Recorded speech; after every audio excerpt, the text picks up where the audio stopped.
Boa noite, pessoal. É com muita alegria que eu dou início agora à live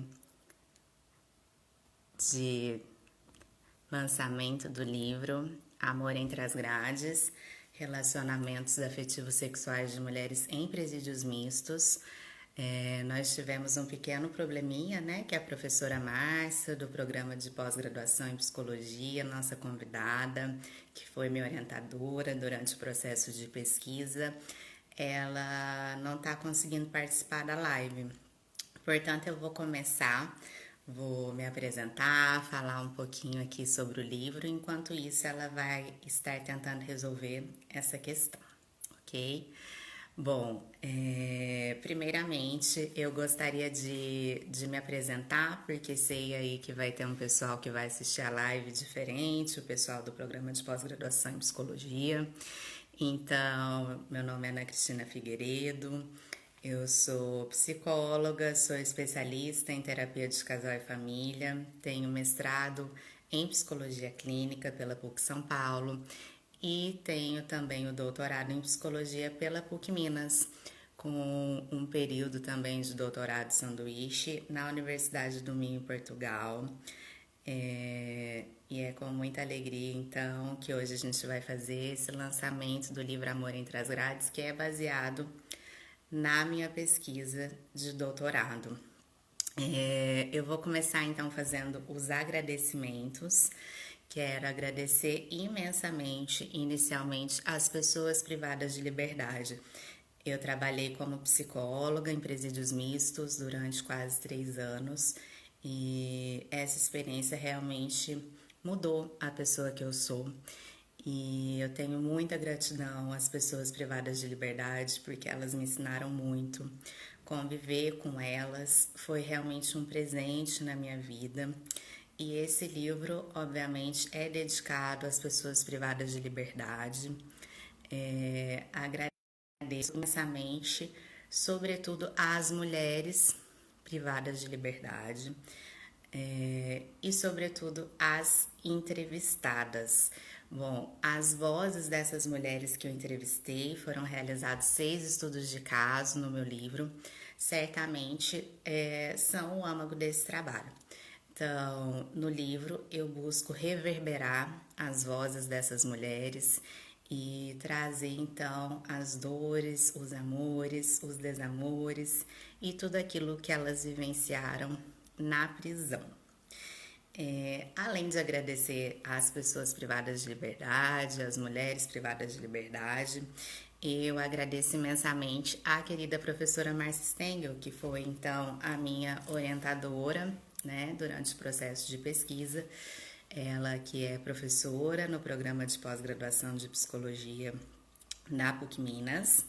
Então, fico imensamente grata a ela, que realmente foi uma pessoa que me ajudou muito, que sempre foi também muito humana e empática comigo. Então, eu espero que ela consiga agora. Ó, ela está dizendo que entrou novamente. Vou tentar convidá-la. Realmente, Márcia, continua escrito não pode participar, ok? Então, eu vou continuar aqui fazendo os agradecimentos e vou pedir para que você tente verificar o porquê que está aparecendo isso, que você não pode participar, ok? Então, eu vou agradecendo aqui ao pessoal e, enquanto isso, a Márcia vai tentar verificar por que está aparecendo essa mensagem. Bom, além de agradecer a querida professora Márcia, quero agradecer a professora Manuela, que foi minha orientadora no exterior, ela que é professora da Universidade do Minho, de Portugal, e além de ter sido co-orientadora, ela escreveu a segunda orelha do livro. A Márcia foi quem escreveu o prefácio. Ela está escrevendo aqui que está tentando novamente. Deixa eu tentar então mais uma vez convidar a querida professora Márcia. Não, Márcia, continua dizendo que você não pode participar, ok? Então, vou continuar com os agradecimentos Além de agradecer então a professora Manuela, eu quero agradecer a todos os professores que fizeram parte do meu percurso acadêmico e em especial a professora Rosane Mantilla de Souza, que foi minha orientadora durante o mestrado em psicologia clínica. Agradeço também imensamente ao professor Rony, que ele também foi quem me auxiliou no processo de estágio agora, durante o doutorado. Ele é professor da PUC de Poços de Caldas, foi meu professor na graduação. Quero agradecer imensamente as pessoas que trabalharam comigo no presídio. Agradeço aos meus pais também, né? Sem o apoio deles, o apoio do meu irmão, certamente essa obra não teria sido possível. E quero agradecer também a todos os meus amigos, aquelas pessoas que fazem parte da minha vida e que são especiais para mim. Sei que não dá para citar o nome de todas aqui, mas todas aquelas que têm um significado importante para mim, elas sabem disso. Então, eu agradeço muito pelo apoio e pelo estímulo. Agradeço também às minhas amigas, a querida Mariana, que está no Canadá, mas que está sempre me ajudando em tudo. E agradeço a Laura, que está aí em Poços de Caldas, me ajudando agora com a distribuição dos livros. E tendo terminado essa parte dos agradecimentos, eu vou começar então a apresentar para vocês, né, o livro. Primeiro eu quero contar a minha história e contar por que eu resolvi escrever esse livro acerca dos relacionamentos então afetivos das mulheres privadas de liberdade. Bom, eu assim que terminei a minha graduação em psicologia, eu fui fazer um mestrado em psicologia clínica na PUC São Paulo e atendia no consultório principalmente as pessoas de classe média. Mas aí passei em um concurso público e comecei então a atuar como psicóloga de presídios. Atuei em 2 presídios mistos interioranos do estado de Minas Gerais. E a situação enfrentada pelas pessoas encarceradas tocou-me profundamente. Enquanto eu exercia ali o meu trabalho como psicóloga, eu iniciei um doutorado em psicologia e certamente tive o desejo de investigar acerca dessa temática e principalmente acerca das mulheres encarceradas. A situação enfrentada por elas chamou a minha atenção e me tocou profundamente. Eu acredito que a situação enfrentada pelas mulheres é ainda pior, porque elas têm as suas necessidades invisibilizadas ali no cárcere, sofrem geralmente uma dupla punição, não apenas por transgredirem a lei, mas também por transgredirem prescrições sociais de gênero que exigem como a mulher deve ser. Então, tendo em vista tudo isso, o frequente abandono que essas mulheres sofrem também nas prisões, eu resolvi investigar acerca dessa temática, tá? O que eu pude perceber é que essas mulheres, elas traziam uma demanda recorrente, que é acerca das dificuldades que elas enfrentavam no cárcere para a manutenção dos seus vínculos afetivos e dos seus vínculos sexuais. E na verdade essas mulheres elas se queixavam de que as suas demandas afetivas elas não costumavam ser satisfeitas ao longo de toda a vida. Então, desde a infância, elas sofriam porque não tinham as suas necessidades afetivas gratificadas, né? Geralmente pelos pais ou pelos cuidadores, o que no cárcere era intensificado devido ao abandono que enfrentavam. Bom, foi por isso que eu resolvi investigar sobre isso. Eu via que aquelas mulheres, elas tinham fome de amor, elas queriam amar e serem amadas, assim como todos nós, né? Esse é um desejo humano. E então eu realmente me senti tocada por isso e resolvi investigar acerca disso, ok? E aí eu vou então apresentar para vocês o livro, vou dizer como ele é dividido. Ele está dividido em 6 capítulos. No capítulo 1 eu falo sobre o encarceramento e a sua função nos dias atuais, mostrando como que, na verdade, embora infelizmente um discurso de disciplina, de punição, ele tem ganhado força atualmente, principalmente no Brasil. Esse discurso, ele disfarça as verdadeiras intenções do cárcere e das prisões. As prisões, elas intencionam, sobretudo, a manutenção de classes. Não é à toa que nós temos uma seletividade penal no país. Então, quem que está preso atualmente? São pessoas que geralmente são pobres, não brancas. Então, essas pessoas são as pessoas que estão encarceradas.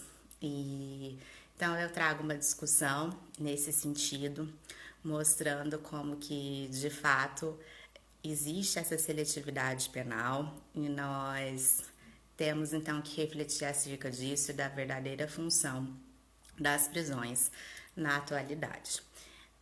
Pessoal, eu vi que a professora Luciana Kindi, que também é do programa de pós-graduação em psicologia, entrou. Obrigada pela participação. Vou tentar mais uma vez, então, convidar a professora Márcia, mas não, ainda não deu certo. Ainda não deu certo. Ela ainda não pode participar. Então, vou continuar apresentando aqui o livro até que a professora Márcia consiga entrar, tá? Bom, no capítulo 2, eu falo então sobre a criminalidade feminina. E a Luciana tá escrevendo aqui que tá tentando contactar também a Márcia. Vamos torcer para que dê certo. Vou ficar muito feliz se ela conseguir participar. Mas, então, retomando, eu vou falar no capítulo 2 sobre a criminalidade feminina a partir de uma perspectiva de gênero, mostrando como que o conceito de gênero ele se intersecciona a outros fatores que são produtores de desigualdade. Então, por isso que as mulheres acabam sofrendo essa dupla punição no cárcere. A Luciana está perguntando se eu tentei chamar. Sim, eu já conversei com ela, Luciana, e nós até já desligamos aqui a nossa transmissão. Porque quando ela entra pelo perfil do programa, aparece para mim que o PPG Psi não pode participar. Aí ela disse que ia tentar resolver esse problema, que era para eu ir apresentando o livro e que depois ela ia entrar novamente, ok? Bom, aí retomando, pessoal, no capítulo 3, eu vou falar sobre o contexto social das mulheres que são aprisionadas. Então, como eu disse, são mulheres específicas que vão parar atrás das grades, né? Geralmente mulheres que são pobres, não brancas, e além disso, essas mulheres elas costumam sofrer violências múltiplas ao longo da vida. Então, elas sofrem violência física, violência psicológica, exploração financeira. Depois eu vou contar um pouquinho dos resultados e mostrar para vocês mais ou menos como é a história de vida dessas mulheres. Então, são histórias nas quais a violência ela realmente fica em evidência. Aliás, não apenas um tipo de violência, mas múltiplas violências. Então, isso é discutido no capítulo 3. No capítulo 4, eu falo sobre a sexualidade e o amor e também sobre os relacionamentos afetivos sexuais. Então, esse livro, assim, ele acaba interessando todas as pessoas que têm interesse não apenas nas temáticas do aprisionamento, mas também dos relacionamentos afetivos, dos relacionamentos sexuais. E aí, para falar acerca dessa temática, eu utilizo Foucault e a história da sexualidade, mostrando como, na verdade, os discursos são perpassados por relações de poder e eles têm ditado modos de viver a sexualidade não apenas nas prisões, mas também fora delas. Então, isso é discutido. No capítulo 4, falo também sobre o amor e os relacionamentos afetivos sexuais em diversos contextos, com ênfase nos contextos de baixo nível socioeconômico, dos quais provém as mulheres privadas de liberdade. E aí nós discutimos um pouquinho como que essas mulheres, elas costumam ter uma idealização, que é a idealização de constituírem uma família segundo o modelo tradicional, marcada pelo amor romântico, mas na verdade o que elas costumam viver se difere profundamente disso. Então, elas costumam viver relacionamentos marcados por mobilidade afetiva, por rompimentos sucessivos, violências. Então, existe sempre um luto a ser elaborado, porque o que elas vivem se distancia muito daquilo que elas sonham, tá? Então, isso é discutido no capítulo 4. No capítulo 5, eu falo um pouquinho sobre os relacionamentos familiares e afetivos sexuais nas prisões. Então, eu vou discutir como que os relacionamentos realmente acontecem e se dão nesse contexto específico. E aí eu trago como que, na verdade, nós temos uma preponderância da vigilância, né, de um discurso mesmo de disciplina e de privação de direitos dentro das prisões. E ele se sobrepõe à questão da manutenção dos vínculos afetivos e sexuais. A visita íntima mesmo, que é, né, um direito atualmente, na verdade, olha, gente, acho que a Márcia entrou.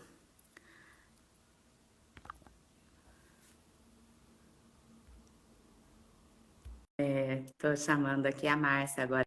Ela entrou pelo perfil dela mesmo e não do programa. Acredito que vai dar certo. E, e bom, isso, deu certo. Oi, Márcia. Ei, Ana, ei, gente. É porque eu descobri agora, eu estava entrando pelo computador, Ah, tá, e tem que aí ser agora eu pelo entrei pelo celular. celular. Ah, sim, mas que bom que você está presente. Fico muito feliz com a sua presença. Tava me sentindo já abandonada aqui, como as mulheres encarceradas.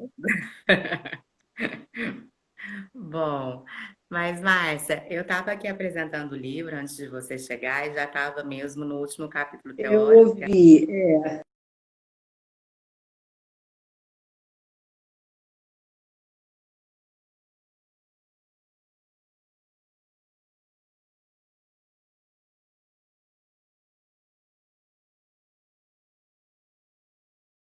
uma também.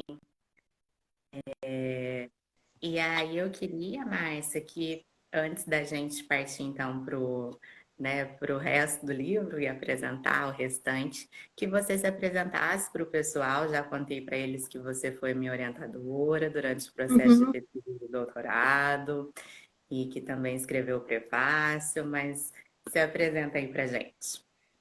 Bom, então, boa noite, gente. Desculpa, a dificuldade aqui.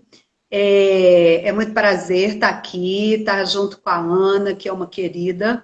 Eu fui orientadora dela no doutorado, eu sou professora do programa de pós-graduação de psicologia da PUC Minas, né? E aí é isso, né? Quer dizer, foi um prazer também ter trabalhado com a Ana e eu acho que ela conseguiu um resultado super bacana. E eu acho que agora a gente tem que escutar mais ela falando a respeito do trabalho e depois eu vou falando um pouquinho, mas vamos escutá-la que é mais interessante. Tá bom. Então, Márcia, eu apresentei os capítulos teóricos e as discussões já. Então, eu vou falar um pouquinho sobre os percursos da pesquisa e sobre os resultados. E aí, depois, eu gostaria que você também contasse para o pessoal como foi o processo de orientação dessa Uhum, pesquisa e o que também dessa obra que te toca e que você gostaria de comentar acerca, tá bom? uhum, Então, ótimo. é, falando sobre os percursos da pesquisa, como eu comentei com vocês, eu trabalhei como psicóloga nos presídios. E então depois eu acabei pedindo exoneração para me dedicar à pesquisa acadêmica, ao doutorado. E foi uma decisão, inclusive, muito difícil para mim, né? Sair daquele trabalho que eu gostava muito, estabeleci relações de confiança ali com aquelas mulheres, então foi realmente duro. Mas, enfim, e aí quando eu fui realizar essa pesquisa, eu realizei 6 estudos de caso e acho que a Márcia sumiu de novo. Não, Márcia? Ah, tá aí. Então, eu realizei 6 estudos de caso com mulheres privadas de liberdade. né? E as entrevistas foram entrevistas não estruturadas, então a gente teve um pouco mais de liberdade para conversar com elas. E, enfim, depois nos resultados eu discuto acerca dos relacionamentos afetivos e sexuais, mas trago também um pouco da infância dessas mulheres, né? Até porque a gente utilizou como referencial teórico a teoria do apego, que é uma teoria de John Bowlby, que mostra também como que os relacionamentos com os nossos principais cuidadores, eles podem servir também como protótipo para relacionamentos futuros, embora, é claro, não haja um determinismo nisso, ou seja, mudanças podem ocorrer. E daí, inclusive, quando eu falei da parte teórica, acredito que não falei muito sobre isso, né? Mas a teoria utilizada é a teoria do apego. E aí, nos resultados, a gente traz um pouco disso, né? Da infância dessas mulheres, do histórico de relacionamentos que elas tiveram durante a vida adulta. Depois, a gente traz um pouco das histórias delas, mesmo na prisão, e traz também as expectativas futuras. E aí, assim, foi possível observar uma diversidade de fatores, mas o que chama a atenção mesmo é essa questão da violência e de que elas não costumam ter as suas necessidades afetivas satisfeitas. Então, são mulheres que desde a infância elas têm fome, né, de serem cuidadas, de se sentirem amparadas, protegidas, seguras, de terem alguém como base segura, mas elas não costumam ter nem na infância e nem depois também na vida adulta, o que no cárcere é intensificado, já que elas sofrem um frequente abandono e enfrentam inúmeros obstáculos institucionais para que elas possam, então, estar com seus parceiros, né? E as expectativas dessas mulheres sempre também perpassa essa questão desse desejo de amor. Elas querem amar, querem ser, né, se sentirem amadas. E então o que elas esperam para a vida delas geralmente é isso, é conhecer alguém ou conseguir, né, estar finalmente com um parceiro que elas amam e poder viver essa história. E aí eu queria, Márcia, que você comentasse então um pouquinho sobre o processo de orientação e o que te marcou também agora nessa obra. Bom, o processo de orientação com a Ana Cristina foi super tranquilo, foi muito prazeroso, né? Ela é uma pessoa que teve o tempo todo investida, isso que ela fala, né, da relação que ela estabelecia com esse trabalho, primeiro o trabalho no presídio, né, e depois o trabalho da tese mesmo. Então, assim, foi uma orientação super fácil, super tranquila. E eu acho que a Ana Cristina sempre disse para ela isso, sempre achei ela muito corajosa de enfrentar essa temática, porque é uma temática muito difícil, muito dura, e assim, as histórias das mulheres me sensibilizaram muito. Né? Pessoalmente, eu não tenho experiência de trabalho em presídio, né? Então, assim, é uma realidade que não fazia parte da minha realidade, e assim, Ana Cristina teve muita sensibilidade para poder falar sobre isso, para poder escutar essas mulheres, né? Eu acho, não sei se você falou antes, Ana, mas é importante dizer, você foi bolsista, não é? Você teve uma bolsa para poder fazer.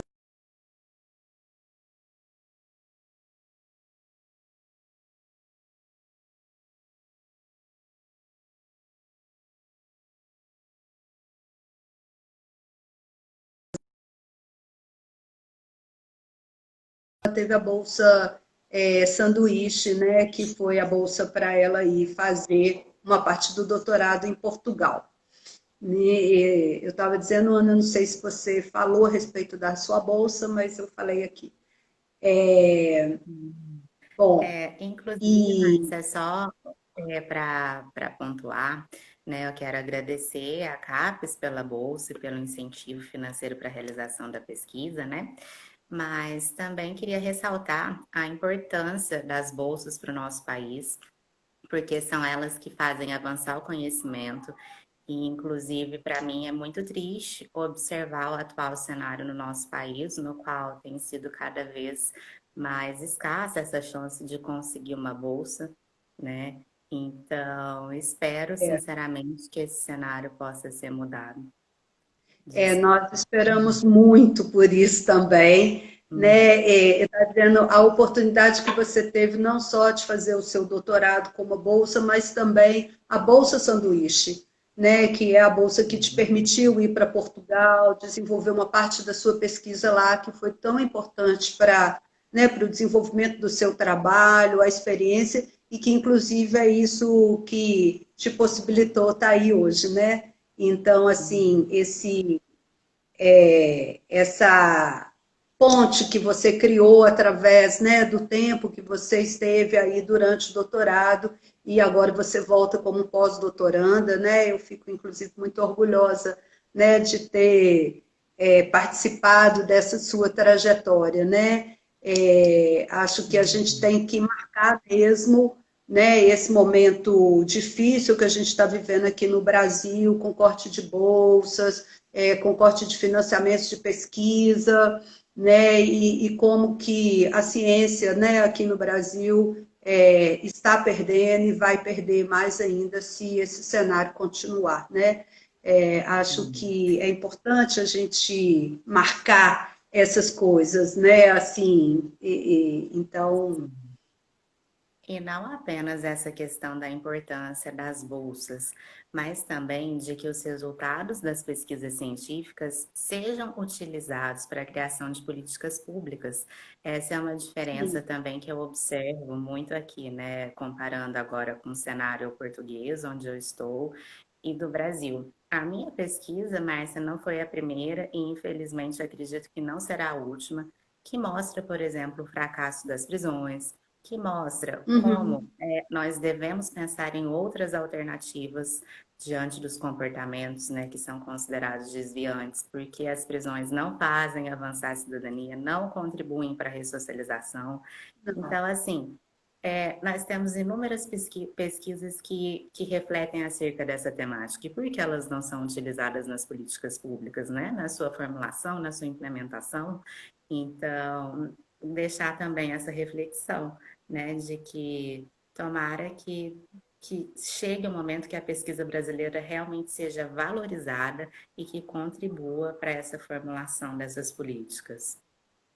Eu acho que esse ponto que você toca é fundamental, né, Ana? E no que tange especificamente a sua temática, né, que é a questão das mulheres aprisionadas, eu acho que tem uma discussão que é mais complexa ainda, né, que é a forma ainda como que a gente vê a questão das pessoas que cometem infrações, crimes e tal. E como que também, muitas vezes, assim, um crime, por exemplo, no caso né, das suas entrevistadas, que várias delas, o que as levou ao aprisionamento foi, por exemplo, estar no tráfico de drogas, mas, assim, num trabalho bastante assim, num nível bem baixo dentro da estrutura do tráfico, né? Essa tem sido uma causa muito significativa de aprisionamento de mulheres, né, hoje no Brasil, que é a ligação com o tráfico de drogas, e que aí a gente vai vendo que a pena ela vai sendo colocada mais ou menos da mesma forma como se fosse, por exemplo, um assassinato, que aí sim, né, é um crime bastante grave, né? Então, todas as suas entrevistadas, nenhuma cometeu um crime tão grave assim, não é? Mas a pena é muito alta, né? E um ponto que eu acho que vai nesse sentido que você trabalha também na tese é o fato de como que aparentemente, né? Eu estou dizendo aparentemente porque para a gente ter uma certeza disso teria que ter feito um estudo muito maior e tal, e também não era o objetivo da sua tese, mas como que a pena para as mulheres proporcionalmente é maior né, por um crime que nem tão grave assim foi, né? Então, assim, proporcionalmente em relação aos homens, né? Então, às vezes, um homem que comete o mesmo crime, ele tem uma pena menor do que as mulheres, né? Então, a gente entra numa discussão também de gênero, né, que é muito importante, que é pensar a situação das mulheres ainda, né? Então, como que as mulheres são marginalizadas, assim, muito mais marginalizadas quando elas desviam de um padrão que é considerado como alguma coisa que deveria ser próprio às mulheres, né? Então, o que é esse padrão? As mulheres têm que ser pessoas educadas, pessoas sensíveis, mães dedicadas, né, boas esposas, estar sempre na linha, não cometer nenhum tipo de deslize e tal, mas ter uma honra completamente ilibada, né? E aí, quando ela foge um pouco disso, como que ela é muito penalizada. E aí a gente vai vendo que ao, então, cometer alguma infração, a gente vai ter uma soma, né, disso na percepção da infração cometida pela mulher.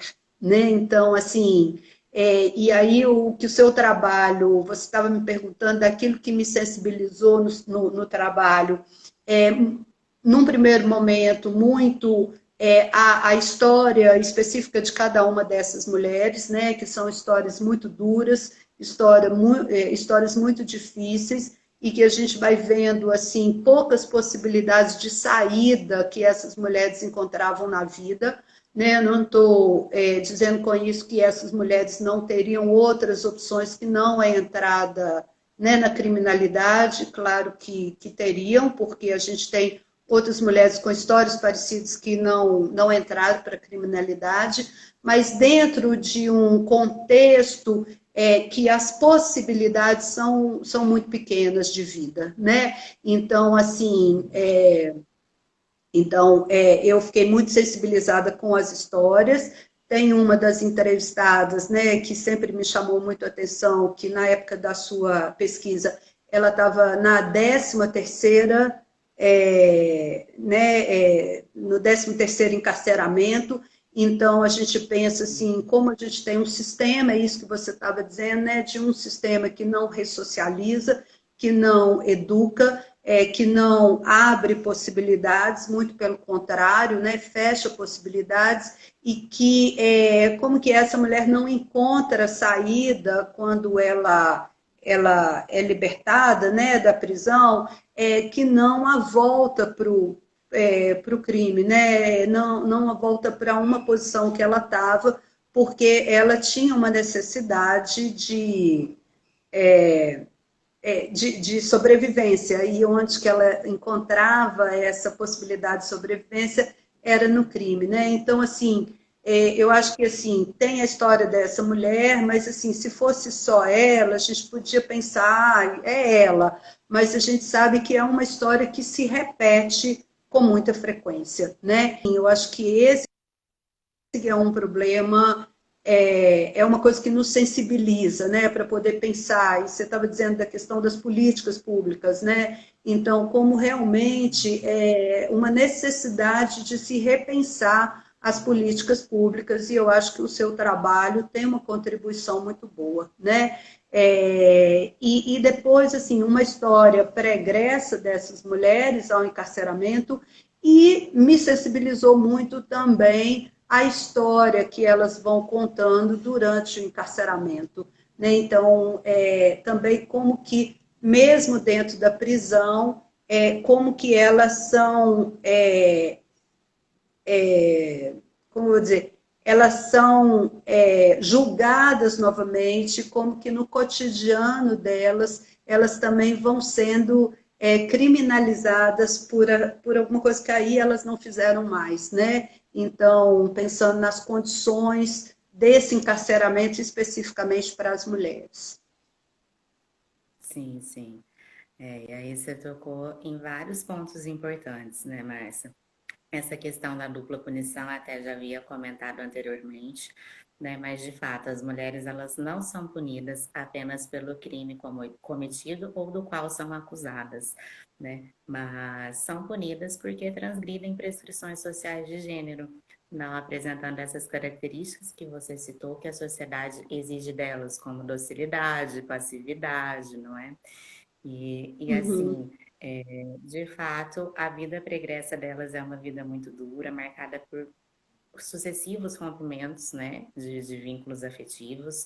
Inclusive, uma coisa que nós percebemos também na pesquisa é que as mulheres entrevistadas, muitas haviam perdido a mãe ainda na infância, né, e depois vão sofrendo outras perdas, outros rompimentos, né, perdem depois a mãe adotiva, por exemplo, o pai adotivo, ou às vezes tem que sair de casa e aí perdem o vínculo também com o pai. Ou seja, são rompimentos que não param, né? E depois elas chegam no cárcere e ali são abandonadas pelo parceiro. O caso da Paola, né, que é o nome fictício dessa participante que você citou, realmente ele é muito emblemático, porque ela foi presa 13 vezes.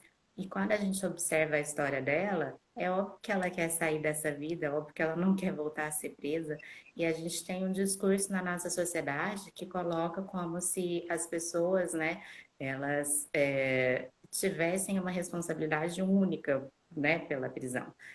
Na verdade, as pessoas desconsideram os fatores que também são sociais. Ou seja, essa mulher, ela quer mudar de vida, mas como que ela vai mudar, né? Eu me lembro que, assim, ela não tinha nem documentos, nunca tinha trabalhado. Eu lembro que na entrevista ela ainda fala assim, é lógico que eu quero um emprego, mas quem que vai me dar? Se eu sair daqui, a senhora vai me dar, né? Porque, de fato, quem que vai empregar uma mulher que foi presa tantas vezes e que começou a ser presa na adolescência? É. Então, é um ciclo, assim, vicioso e repetitivo, e a gente precisa, assim, refletir sobre a questão mesmo social que perpassa a vida dessas mulheres e sobre as mudanças que devem ocorrer na nossa sociedade e principalmente sobre o nosso olhar acerca disso. Porque muitas vezes a gente reproduz alguns discursos que são estritamente punitivos, sem refletir acerca mesmo desses fatores que são sociais, econômicos, políticos. Então, é muito fácil simplificar alguns fenômenos que são complexos, mas nós precisamos tentar olhar para toda a complexidade que perpassa essas histórias, não é? Sim, e eu acho que você traz à cena a discussão da desigualdade social que a gente vive aqui no Brasil, não é? Então, assim, são mulheres, a maioria, né, das que você entrevistou, com nível socioeconômico muito baixo, com nível de escolaridade também bastante precário, né? Então, assim, é pensar quais são as possibilidades de uma inserção mais qualificada no mercado de trabalho dessas mulheres é praticamente zero. Não é assim, porque elas têm um nível de escolaridade muito baixo, então isso fecha, né, várias portas para elas, por princípio, mas aí nós temos que entender que também elas não pararam de estudar, sim, exatamente por vontade própria, mas muitas vezes pelas circunstâncias da vida, né? Então, assim, uma necessidade de trabalhar desde cedo, não é? Muitas vezes, também uma desestrutura dessas famílias, porque é uma desestrutura dessas famílias que é dada justamente pelas condições sociais também, né? Então, a gente ouviu, né, relatos, né, de várias delas, assim, por exemplo, com o pai, ou a mãe, ou outro membro da família com problemas de alcoolismo, com problemas de droga, né, também dificuldade de inserção no mercado de trabalho, uma realidade muito marcada pela violência, né, a violência em todos os níveis, a violência física, a violência psicológica, a violência sexual, né, então, uma delas, ela era vítima de violência sexual, né, foi abusada desde nova.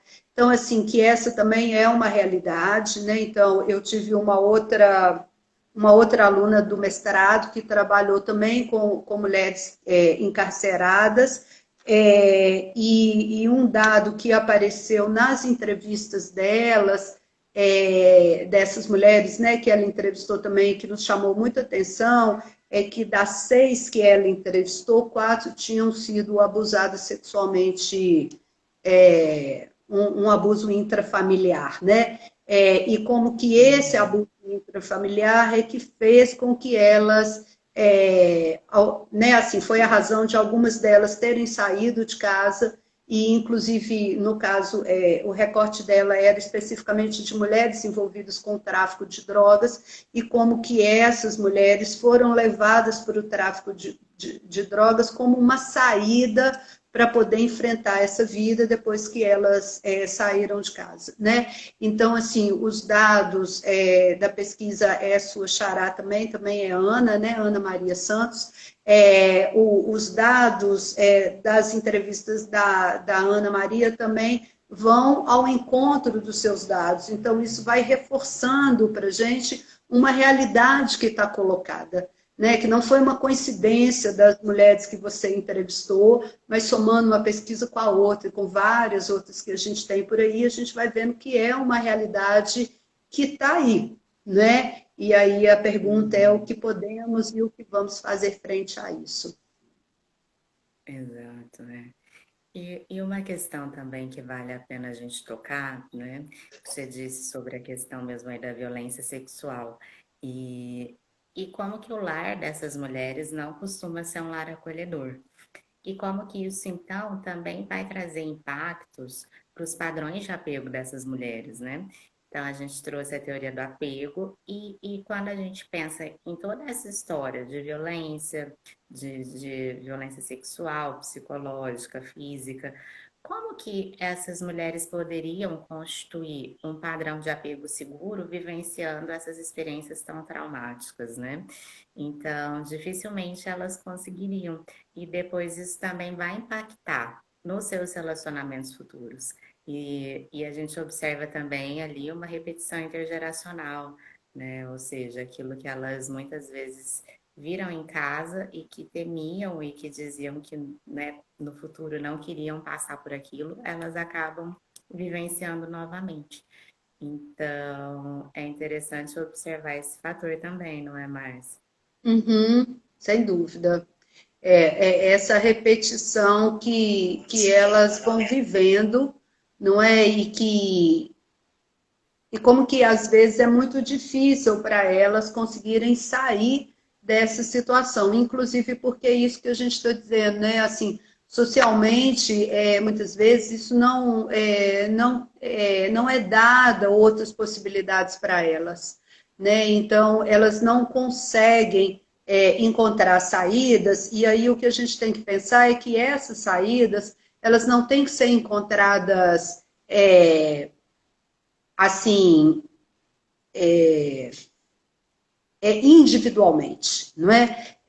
Não são saídas que têm que ser encontradas individualmente por cada uma delas, mas a gente tem que pensar que tem que ter saídas colocadas socialmente para essas mulheres. Né? Então, essas mulheres, elas têm que ser acolhidas socialmente. Então, a gente tem que pensar em termos de políticas, políticas públicas, políticas assim,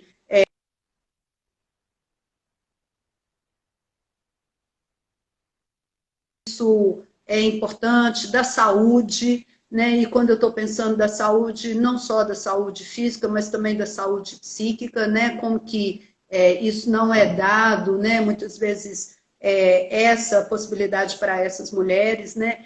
Então, assim, também achar que elas têm que resolver isso por conta própria, sozinhas, eu acho que é penalizar mais uma vez as pessoas que vivem essa situação, mas da gente ter que entender que isso só vai ser possível de ter alguma melhora, né? Assim, se a gente tiver possibilidades sociais também oferecidas a essas mulheres.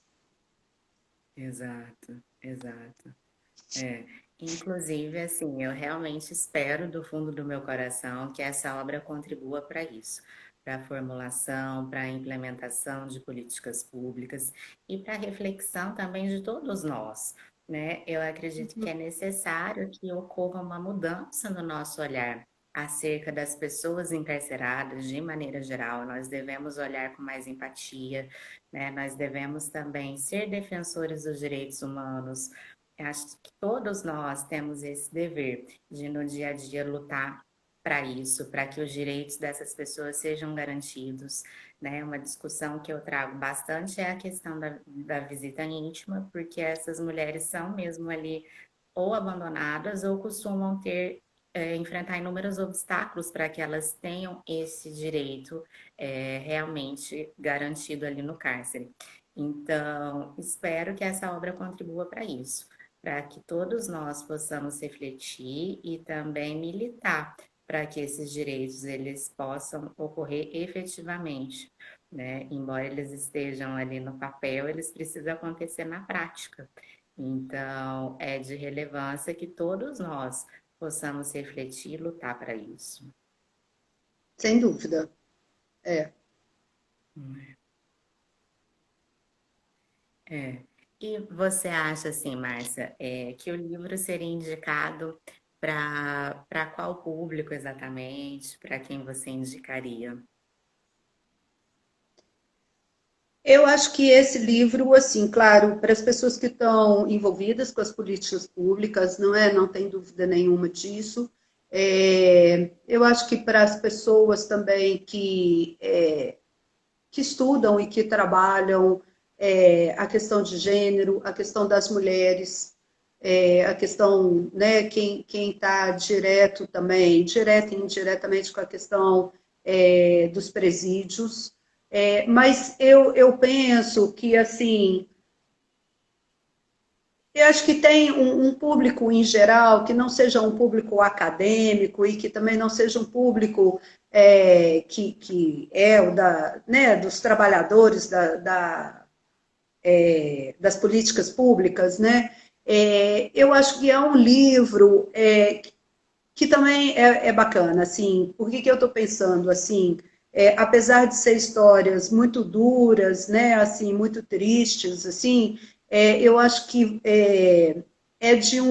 eu acho que poder conhecer esse universo, eu acho que é enriquecedor, né? Então, assim, ter contato com a história dessas mulheres, ter contato com a análise que você fez da história dessas mulheres, eu acho que é enriquecedor. Eu diria assim, igual a gente lê uma literatura que vai contando uma história de vida, não é, do personagem. Então, eu acho que a gente pode pensar também, né, nesse livro como uma literatura, assim, né, que vai contando história de várias mulheres e que a gente vai se envolvendo no relato e vai conhecendo. Então, assim, seria eu acho que as pessoas têm muito a ganhar com isso, não é? Uhum. Uma coisa que você estava falando, que eu fico pensando, estão pedindo para mostrar o livro, eu ainda não recebi o meu exemplar, infelizmente, né? Então, assim, eu não tenho como mostrar o livro, talvez, Ana, se você tem a capa dele aí, que possa ser mostrada uma figura, não sei É, se é possível fazer isso. Mas sim. eu acho que, assim, eu falo assim por mim mesma, né? Assim, como que eu me sensibilizei. Aí, gente, pelo menos a fotinho aí do livro, acho que aumenta um pouco, chega mais perto, Ana, para poder ver mais assim. Acho que ficou um livro super bacana. Eu estou doida para receber a minha cópia. É, fala o nome dele aí que estão perguntando. A Carolzinha está perguntando. É Amor entre as Grades, Relacionamentos Afetivos Sexuais de Mulheres em Sumiu o Presídios som. Mistos. E o seu exemplar foi enviado na segunda-feira, deve estar chegando aí, Márcia. Agora o meu que vai demorar um pouquinho mais, né? Que até chegar aqui em Portugal. Mas não vejo a hora. Alô?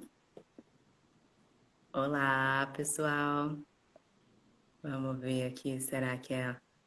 A conexão da Márcia, será que é a minha? Márcia? Márcia, você tá ouvindo agora? Eu não estou escutando. Ah, será que eu fiz alguma coisa? Tá escutando agora? Agora tá, acho que você tem que aumentar o volume. Acho que diminuiu na hora. Ok. Agora tá melhor? Olá, tá escutando? Tá Não? baixo. Uai. Pô, enquanto a Ana vai arrumando, eu vou terminar o raciocínio. Eu fico Hum, pensando assim, por mim mesma, né, que não tinha muito contato, assim, muito não tinha contato com esse público, né, das mulheres encarceradas. Eu tinha tido um pouco antes, né, com a minha outra orientanda, mas eu me sensibilizei muito com essas histórias. Então, nesse sentido que eu estava dizendo, que a gente pode ler como uma literatura também um pouco, no sentido de conhecer uma realidade que, de um modo geral, é uma realidade muito distante da nossa. Né? Então, hum, assim, e eu acho que essa leitura ela tem a contribuir para poder diminuir um pouco do preconceito que a gente tem com as pessoas que estão encarceradas. Né? A gente tem uma lógica social que vai dizendo que assim quem cometeu um crime tem que né, a gente ouve aqui, infelizmente, pessoas que vão dizendo assim, ah, tem que morrer na prisão mesmo, não é? Então, assim, eu acho que na hora que essas pessoas, elas ganham cara, elas ganham uma história própria, elas deixam de ser um número de pessoas encarceradas, ou deixam de ser aquele sujeito invisível, que é só aquele que cometeu um crime, mas que ganham uma cara, né? Ainda que a gente não veja a cara dessas mulheres, né? Assim, a cara mesmo, mas sim, mas que a gente vai, inclusive, imaginando, né? Como que elas são fisicamente, e tudo mais. Mas elas ganham um nome, ainda que, né, no caso do livro, um nome fictício, mas elas ganham um nome. Então, eu acho hum. que isso humaniza essas mulheres. E eu acho que na hora que humaniza, uma possibilidade que a gente tem de ter uma empatia também por elas. E aí, assim, não só por essas mulheres que você entrevistou, mas para outras mulheres que estão nessa situação. Né? Então, eu acho que a leitura do livro é uma leitura que favorece isso, né? Que nos possibilita ter contato com o universo que é longe, entender um pouco qual que é a história dessas mulheres, assim, e é mais do que só a história dessas mulheres, mas eu acho que nos dá uma compreensão da realidade social brasileira também, né? Então, e ver se, então, quando você fala de mudanças de políticas públicas, eu acho que esse é um ponto importante, sem dúvida nenhuma, mas eu acho que também é muito importante uma mudança na, na forma como que a gente vai vendo a questão das pessoas que estão encarceradas, né? Assim, individualmente, mudanças, né? No sentido de assim diminuir os preconceitos que a gente tem em relação a essa população. E aí eu acho que então isso é muito importante. Acho que seu trabalho também tem muito a contribuir nesse sentido pela Sim. sensibilidade, principalmente, com que você fez as suas entrevistas. Uhum. Tá. Tá dando para me ouvir agora? Bom, eu É. não estou te Tá ouvindo agora? escutando. Não? Que estranho. Será que ninguém mais está me ouvindo? Gente, se alguém puder, aí, por favor, escrever se está me ouvindo, se é um problema na questão ali do telemóvel da Márcia, ou se é no meu. Fico grata. Ai, uma pessoa abolicionista, que ótimo. Fico muito feliz com a sua presença aqui. Também somos, né? Aumente o volume. Tá, tá todo mundo ouvindo bem, Márcia? Vou escrever aqui para ela que não tá ouvindo. Então, peraí só um minutinho, pessoal. Márcia. Então, o problema é com o meu aqui. Não, estamos ouvindo. As Sim, pessoas estão te exato. ouvindo bem. O problema deve ser alguma coisa aqui com o meu. Pode continuando, Ana.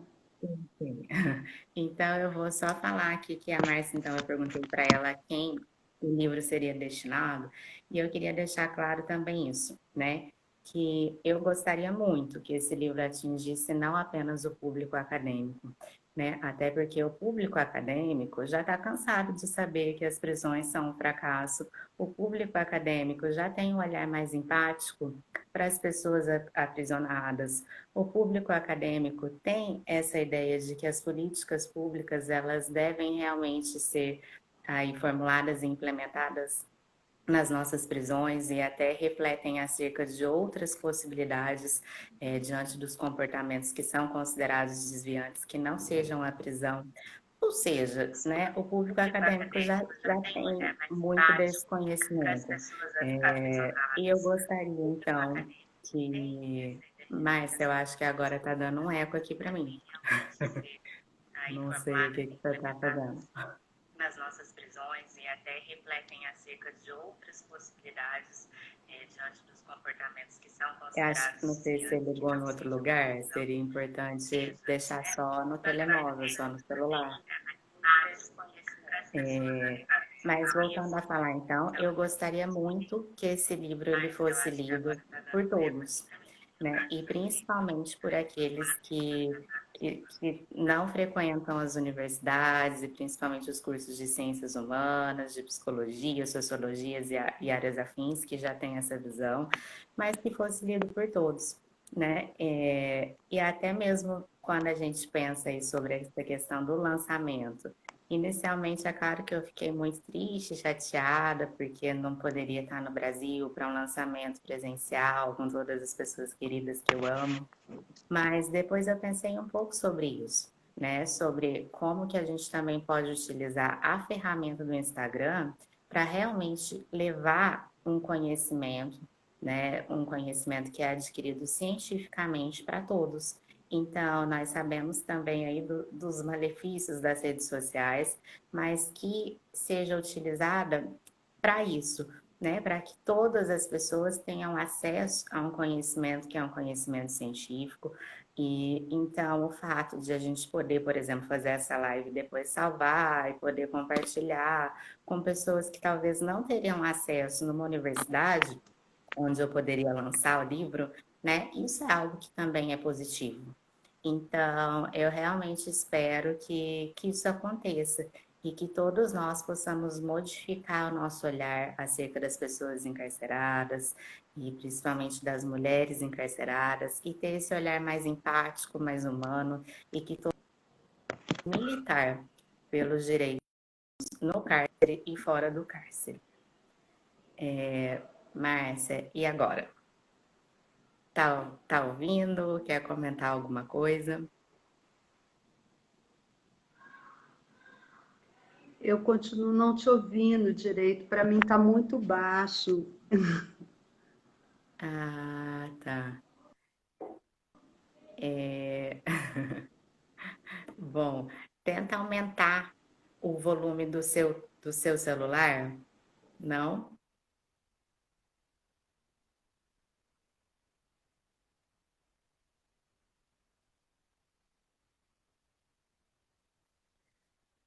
Bom, enquanto a Márcia tenta arrumar aí, e aí ela falou um pouco também sobre Agora essa voltou. questão de como as histórias são narradas no livro, de um modo que também pode instigar a todos, e não só o público acadêmico.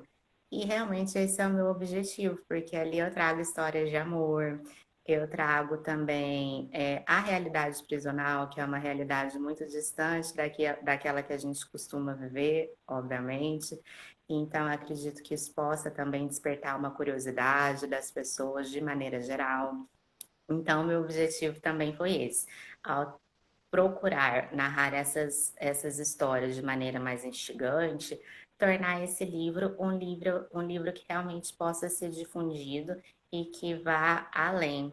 desse público acadêmico e que essa discussão também possa ser levada para aqueles que muitas vezes só têm acesso a outra informação, e uma informação que se diverge das pesquisas científicas. Uhum, isso mesmo. Eu concordo plenamente com você. Agora voltou o som para mim, gente, desculpa. Mas assim, eu acho que é Falta isso 20 mesmo. Eu acho segundos, que o. Marta. Hã?